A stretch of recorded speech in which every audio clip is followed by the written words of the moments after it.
What is a blood transfusion? Why is it needed? What actually happens during a transfusion treatment? And how can transfusions affect someone? These are the more common questions that people have regarding transfusion and why we have prepared this presentation for you. If you or someone you know is going to be receiving a transfusion, then we hope this video will help you understand transfusions better. I'm Marty, one of the nurses. And before we actually hang your blood product to, the nurses have to witness you and the product together. The word transfusion refers to the direct transferring of blood, plasma, or other blood products into a blood vessel. To do this, the blood product is injected through a needle inserted into a patient's vein. There are three commonly transfused blood products. The first one, red cells, is the one most people are familiar with. The second blood product, platelets, are colorless cells that assist in blood clotting. And the third, plasma, is the liquid portion of the blood in which cells are suspended. Many blood products are made by the blood supplier from human blood donated by volunteers across Canada. Could you have the spelling of your first and last name, please? So it's John, John, Smith, Smith. Blood and blood products are given to patients who have specific medical needs. Blood and its products are chosen to replace what has been lost because of disease or injury. It is important to remember that receiving blood products when they are needed can save a life. We'll just go to this remaining part.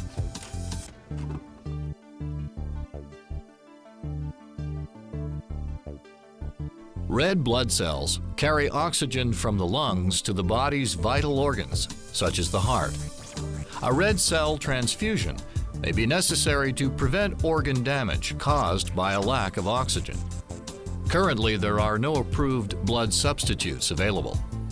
Platelets are colorless blood cells that form clots, sealing up injured areas and preventing bleeding. A platelet transfusion may be needed if the platelet count is at a low level or if the platelets are not working properly.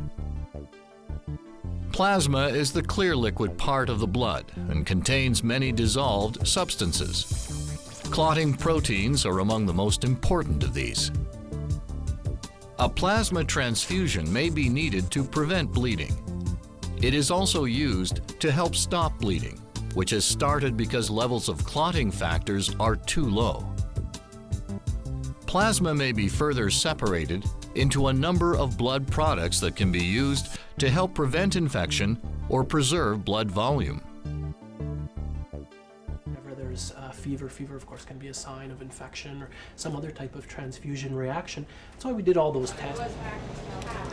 As most blood products come from human beings, there are risks, but the risks of catching a disease are really quite small because the blood supplier screens for many diseases, and healthcare professionals follow strict policies and procedures when handling blood products. Although there are some risks associated with transfusion therapy that we cannot completely remove, they are actually quite minimal when compared to activities of daily life.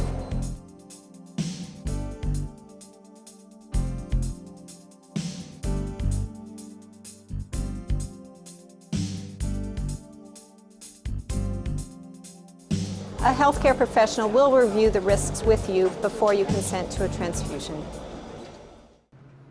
An allergic reaction is common and usually mild.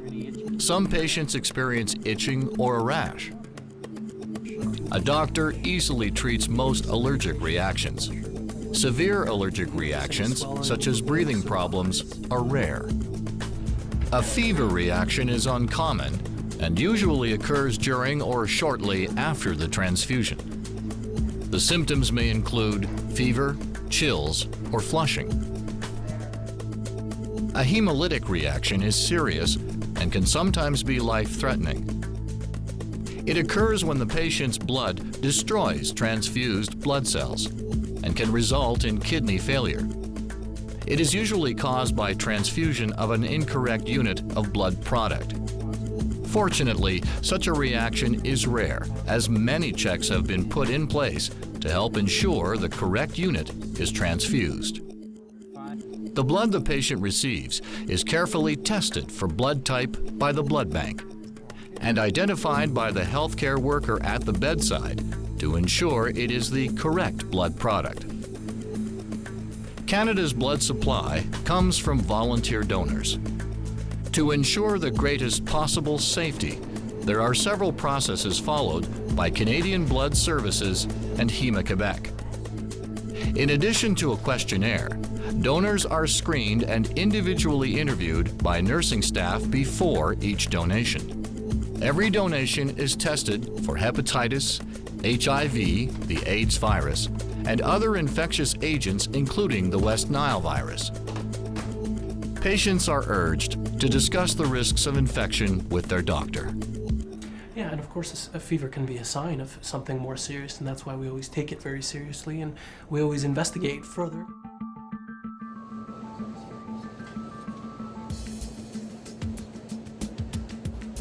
As described earlier, red blood cells carry the oxygen in blood to vital organs such as the brain and heart.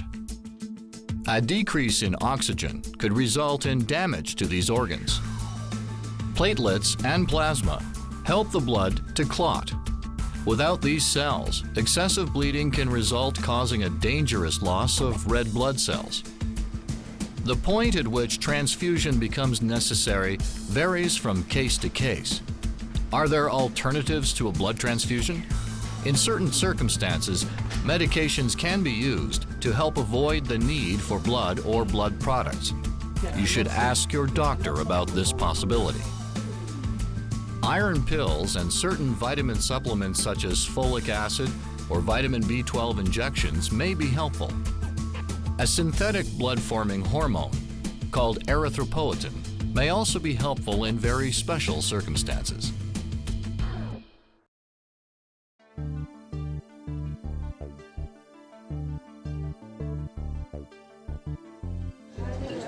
An autologous donation means that a patient's blood, which was collected earlier, may be used for later transfusion for the same patient. It may require some patients to make a trip to a larger center in order to make an autologous donation.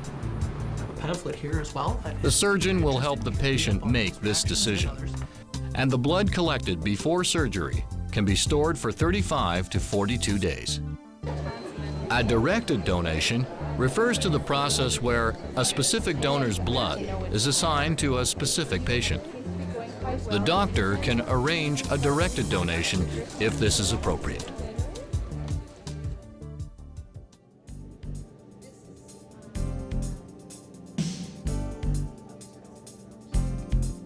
We hope we have helped you understand transfusions better. We are very proud of the services we provide, using the skills and experience of healthcare professionals to ensure high-quality care to all transfusion